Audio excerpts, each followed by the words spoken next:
I want to welcome folks back to our 44th weekly Zoom interview.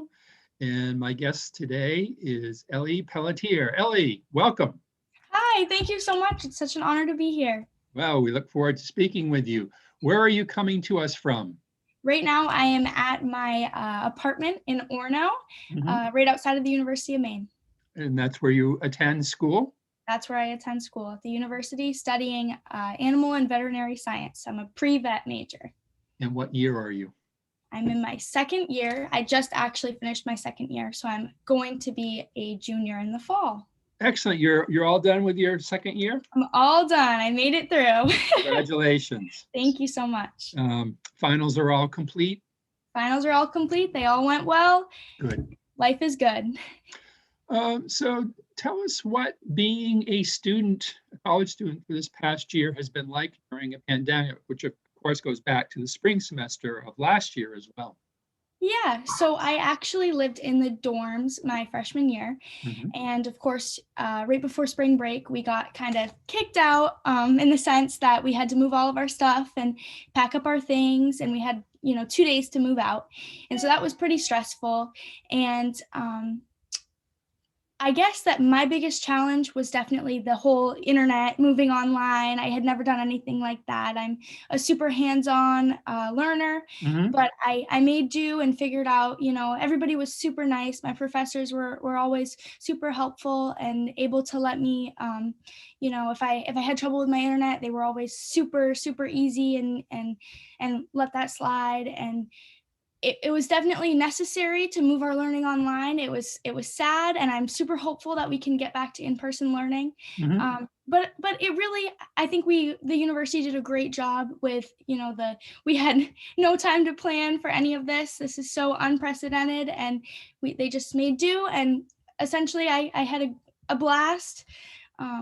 You had a Yeah, blast during the pandemic. Wow, I you're had the a first person blast. who's told me that. Wow. Yeah, well, I wouldn't say that it was better than the in-person learning, but I was definitely impressed with the university's handling of the situation. Did you have any in-person classes? I didn't have any at all in-person classes. We had like simulations for our labs, but that was, on Zoom with breakout rooms. And yeah, so we definitely had that in-person aspect, but we definitely missed, the lab experience where Yeah. we were actually physically doing stuff. Well, I was going to ask you that being a pre-vet major, I assume you had science classes that would have had labs with them, and so Yeah. you just sort of figured out a virtual way to do it. Yeah, physics, and actually we have a horse class this semester where we go and we do horse tours, but I unfortunately wasn't able to participate in that. I had some illness pop up. I had mono, Yeah. which was just the extra hurdle that I needed. Mhm. Not. But yeah, we made do, we got through, and I had other classmates that were able to go and have that hands-on experience at Witter Farm, which Mhm. is our on-campus farm. So you could have had that hands-on experience if you were able. Unfortunately, I just Okay. wasn't able to. All right. So you had even another layer of challenge beyond the Yes. pandemic as Oh well. yes. So you're a very resilient person. Well, I just definitely had a few challenges, but my health definitely could have, helped me a little bit more there. Mhm. But we made do and we got through. So All right. luckily, that was the vast majority of that was over winter break anyway. So I was able, by the spring semester to pull my stuff together and figure some things out. Mhm. So we've been looking for people over the past year who have interesting connections to Margaret Chase Smith or the Margaret Chase Smith Library. And people will be looking at you and say, she's too young to have any connections to Margaret Chase Smith. But you go to the share screen and show people your connection to Margaret Chase Smith. So Ellie, can you explain this picture to our audience? Yes. So in sixth grade, we were asked to pick our favorite politician and pitch to the class why they were so influential to us. And I am actually from industry, which is like right outside of Farmington, which is close to Skowhegan, where Margaret Chase Smith was from. And my grandmother, who was a native from Skowhegan, she always was inspired by Margaret Chase Smith. So she always like read books to me. Margaret Chase Smith, A Woman for President, actually was a book that she read to me as a child. And so Margaret Chase Smith inspired me just because, you know, of all of these accomplishments that she had, but the biggest thing for me that inspired me was that she was the first woman to run for president on a major party ticket. So I thought as a child that was just so neat. And I decided that we could either make a poster or make a life-size model replica of our favorite politician. So here I am in 6th grade, dressed beside my life-size model of Margaret Chase Smith. But as you know, she was not really as tall as she was in this picture. That was she's a giant. That was my artistic error right there. But yeah. So that's me with Margaret Chase Smith. What school was that?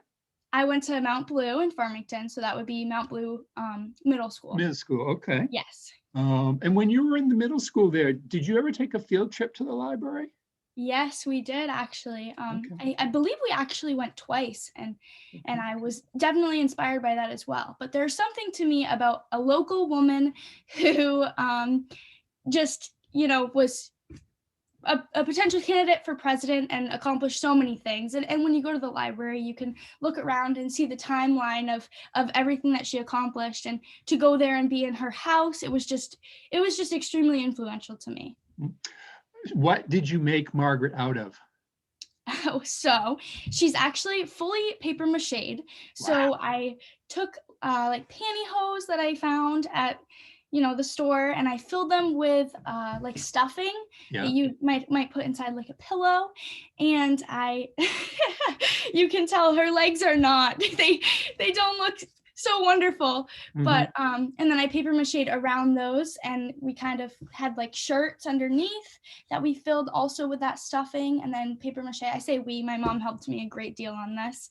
But it was pretty funny because she was on my island in my kitchen, laying flat for like a week because it was drying, and we were, you know, trying to figure out how we were going to accomplish everything. But I think that her hair is actually one of those like bathroom, a shower cap? Not a shower cap, but the little like puffy things, oh gosh. Oh, I think I know what you mean. Yeah, those like washing round. Yeah, we like cut those apart and use that as her hair. Okay. And so my final question about this is, where is this version of Margaret? She's actually in my basement still. Really? Yes. And my dad built that stand that she's on. So it was like 2 dowels under her armpits, and then she stood right up. She's we had to put her out in like the corner of our basement because she kept scaring us when we walked down the stairs. She was right there. So my dad's like, we need to put her in the corner, but yeah. Wow, thank you for sharing that with us.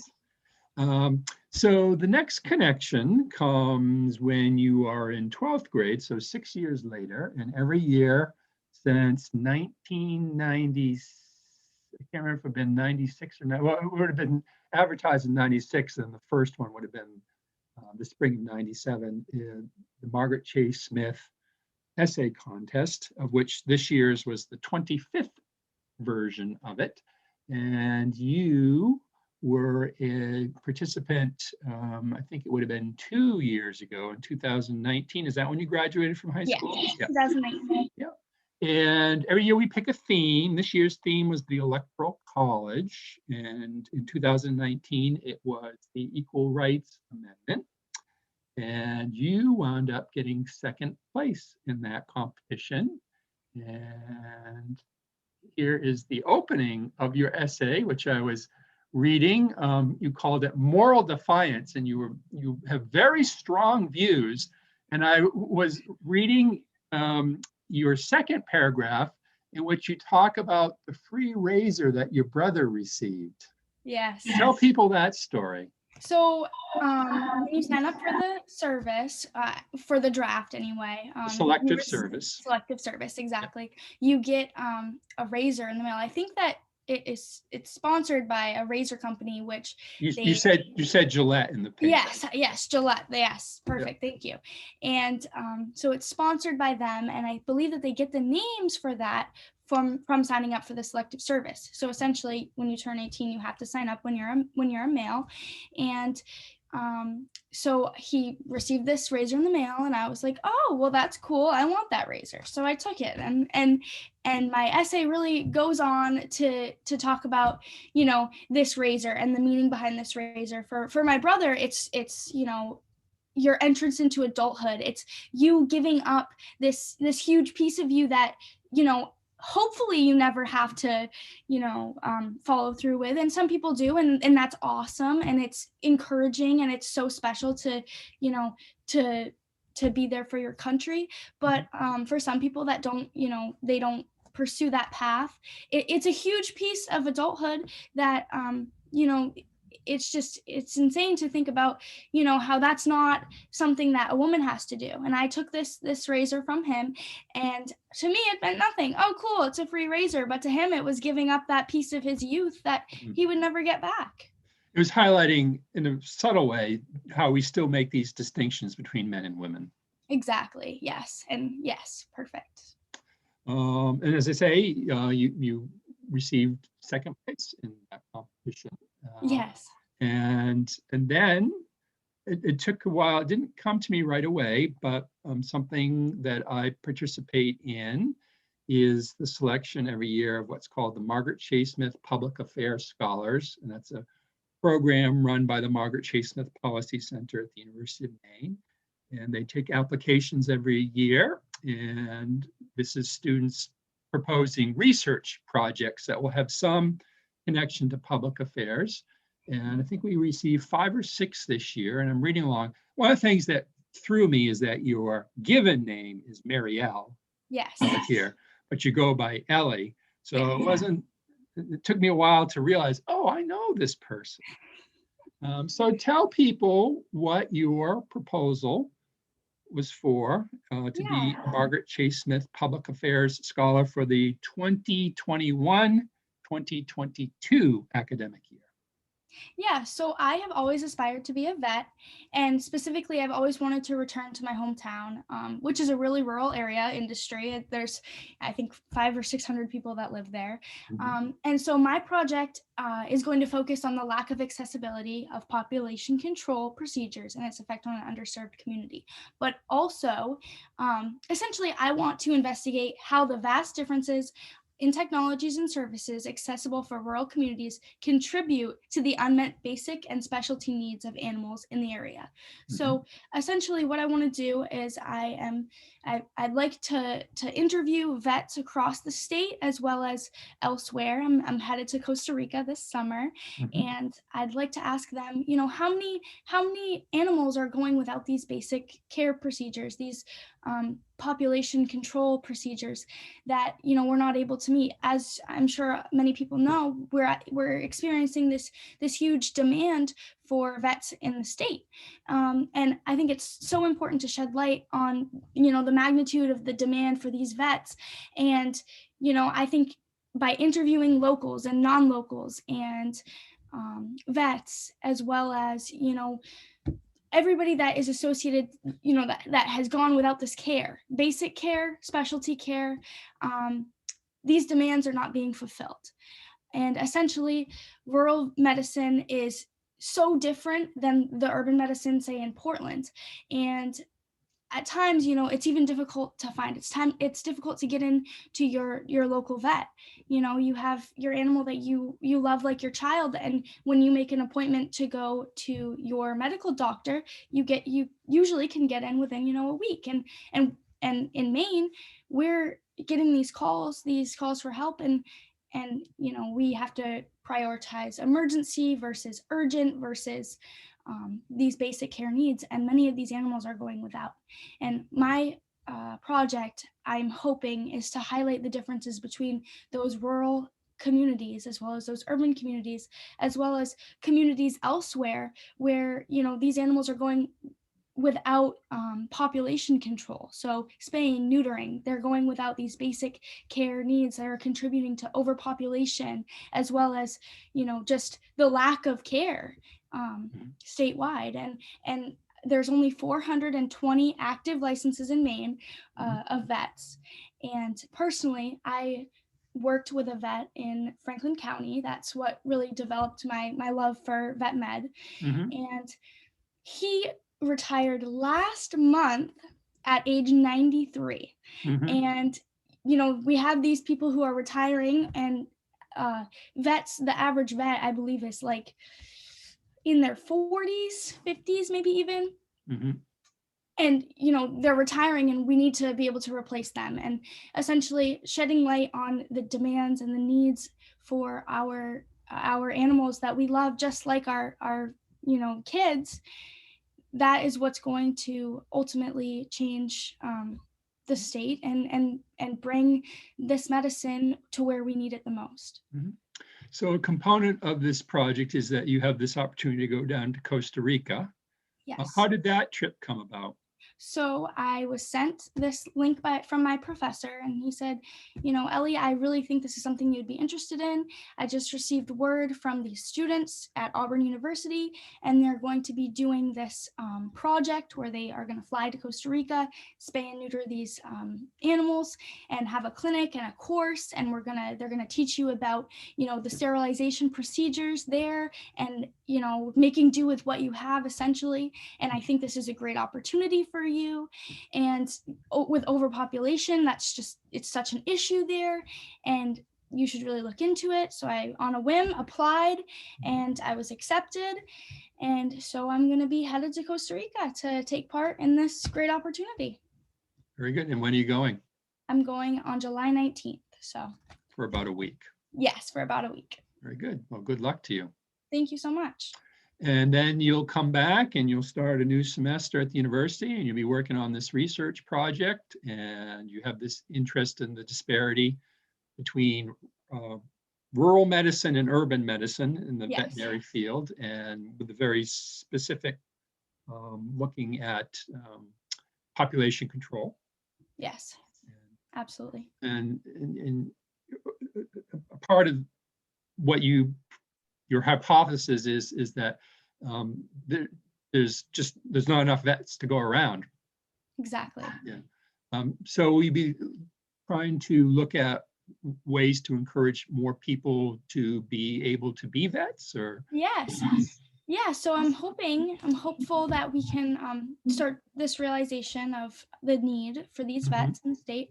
And I'm hoping that maybe there would be some sort of financial assistance from our communities to bring these students back, because, as many people know, it's super competitive to get to vet school. There's only so many seats and only so many slots for these students, and to get them back to come to these rural areas where the demands are high, they're super busy, it's super chaotic.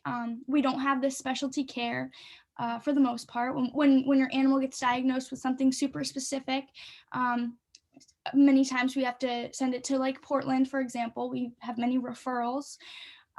So I think that it's super important to bring these students back. And I think that honestly, the most encouraging thing is when the public is completely understanding of this situation that we're in. When you call and we can't get to you within a couple of weeks, or your appointment for your immunizations is a month out, and most of the public, they completely understand, but just shedding light on that and understanding that we're trying our best and we're dealing with these urgent cases.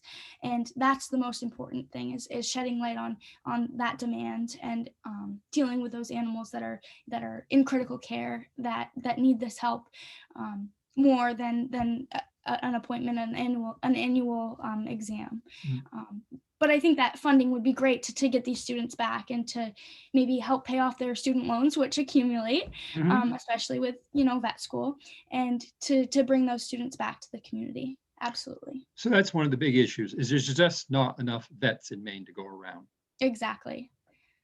And in terms of the public policy, it's ideas of how to increase the pool of vets. Yes, Okay. exactly. Exactly. So it's something I hadn't really considered. You just mentioned it's hard to get a seat in vet school. Where is the closest vet school if you were a student in Maine? Yeah, so UNE Okay. as well as in Mass. I actually went and toured Tufts Mhm. a couple years back for my undergrad. I have my eyes on Colorado State University. Why Yeah. Colorado State? Well, I was so interested to go there for my undergrad, and I love to ski, and I was like, oh, well, Okay. let's just go check it out on a whim. And I Mhm. went there. They have their own hospital right there, as most vet schools do. Mhm. And I was just genuinely so impressed. It was beautiful out there. There's so many things to do outside. I mean, of course, I'm going to be super stressed, so I'm going to want to experience that outdoor You don't seem like a activity. person who gets super stressed. I definitely get stressed, but I'm anticipating vet school will be much different and a much a bigger challenge for me. Where is Colorado State? It's in Fort Collins, so northern Colorado. Okay. Mountains?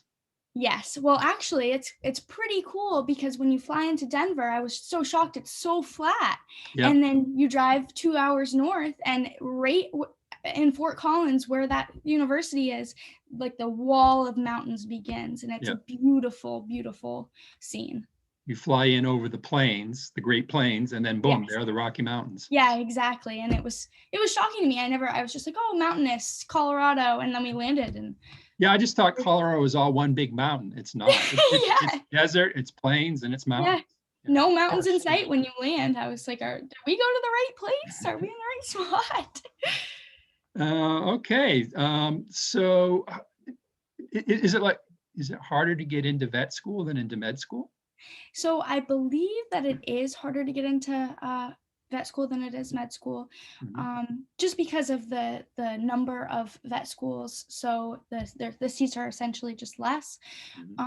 But the University of Maine actually sets their students up, their pre-vet students, so that essentially if they could pass their exam at the end of the year, they could potentially attend med school if they could not get into vet school. Interesting. Just as a different track, or is there some way you can go to med school and then still be a veterinarian? No, just as a different track. Okay, different track. Yeah, okay. different track. How many pre-vet students are there at the University of Maine? I'm not really sure, but I think there's about 40 in my class, so that would be probably about 160. Wow, that's a lot. Yeah. A good number of students were in my introductory class to animal science. I was pretty shocked. And how many vet schools do you anticipate having to apply to get your seat? All of them. I'm gonna apply everywhere that I can, just to cover my bases. And you have some things going for you. I assume you're a good student. But you at one point you used the term we, because I believe you're already doing veterinary work. Yes. So tell folks about that. Yeah, so I actually work at Brewer Vet in Brewer, and I'm a vet assistant. So I draw blood, I run blood tests, I help the doctor fill prescriptions. And I also am a student at UMaine, and there we actually have a lot of in-person animal exposure. So I actually, last semester, it was my favorite class so far, we had dairy cow milking class. Okay. And we had to get up at 3 a.m. and go milk our herd of, I believe at the time we had 32 milking cows, as well as our herd of other animals. And so we had to take care of those. And I did realize I grew up on a dairy farm. My grandparents owned one, but I realized that was not for me. But so you're not going to do big animals? I might do big animals, but I'm definitely not going to have my own dairy farm. Okay. That's out of the question. If you're going to be the veterinarian in industry, you're probably going to have to do both big and small animals. Yes, that's what I anticipate. And I did actually work with Dr. Robert Patterson in technically it's Farmington, but right on the industry line, the summer after my senior year of high school. And he is a traveling vet as well. So he does large and small animals, and he took care of our community for, I don't know how long he was here, but he practiced vet medicine for 67 years and took care of our whole community. And he's an amazing guy, taught me so much, and let me sit in on his surgeries and assist him. And I learned so much. That's what made me realize, I always thought I wanted to be a vet, but there's always that, like, oh, what if it makes me nauseous to see an animal on the surgery table, on the operating table? And I quickly realized this was totally something that I was interested in. So Dr. Patterson is this 93-year-old veterinarian that you're talking about. Yes, he's the one. For yes. 67 years. Was it all in the Farmington industry area, or had he been? I'm not sure, but I know that he has owned the clinic. He owned the clinic that he just retired from, and then he sold it. But then he started working again for the person that he sold it to. Wow. So he's still working. He just retired last month. Okay, again. Yeah. Yep, last month. But I caught him just before he retired, and it was such a blessing to experience that with him. So you have that experience. You said the summer after high school of working with him. Yes. And you also have this experience working for the veterinary practice in Brewer as well. Yes. It was kind of crazy though, because Dr. Pat actually told me, he was like, I think the number was more than 10, 11-ish people I've taught. I've had, be their mentor, and they've watched me work, and I've helped them through this. And like 11 of them went on to vet school. And he said, but I will tell you, you're the first girl that I've ever had. Interesting. Yeah. So, yeah. With the 40 students who were in your class, do you know what the ratio of male to female was? I do not know that. Did it seem... definitely more women though than males. Yeah. Okay. Interesting. When did you start thinking that you wanted to be a vet?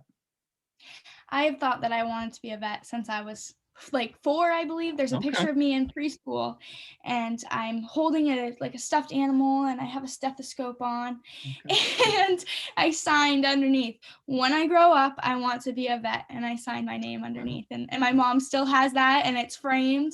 Yeah. So I'm sticking to my word so far. Yeah, you're keeping on track. Very good. Yeah. You said your grandparents had a dairy farm, so you grew up around animals? Yeah, so they had a dairy farm for many, many, many years in industry, Lazy W Farms. That was my mom's parents, but they ended up selling the animals when I was pretty young, and then it became, my uncle kind of took it over for a while, and he had his cows there. Those were beef cows, though, I believe, not dairy cows. So much less work, still a lot of work, but less in the sense that you didn't have to milk them every morning and night. But my grandfather actually passed away of cancer when I was I think I was 8. And so we ended up selling all of those animals just because it ended up being a hassle for us. And now we just make hay for our customers. And I sometimes help out. My brother would get upset if I said that I, was a wonderful farmhand, but I definitely help out some in the summer, and we just make hay now. Okay. And you just mentioned the grandmother associated with the dairy farm. Was that the grandmother who also was from Skowhegan, was the Margaret Chase Smith fan? Or is that... No, so my mom's parents lived in industry for their entire lives, and my dad's parents lived in the Skowhegan, Madison area. So the one that actually read to me about Margaret Chase Smith and was so inspired by her was the one that grew up in Skowhegan, as Margaret was a native of Skowhegan, and she just loved that. What was her name? I'll see if we have any correspondence from her. Diane Pelletier. Okay. Yeah. And you mentioned the book, and I think it might be this book right here. It is that book right there. Margaret Chase Smith, A Woman for President, by Lynn Plord, who is a Central Maine writer of children's books of some great note. And she did this book, oh gosh, it may even be as long as about 20 years ago. Well, if you read it as a child, it's got to be in about the 15 to 20 year range. And I know they use it a lot over in Farmington. Every year, I think the fourth graders from Cascade Brook would come and visit the library after they had read the book.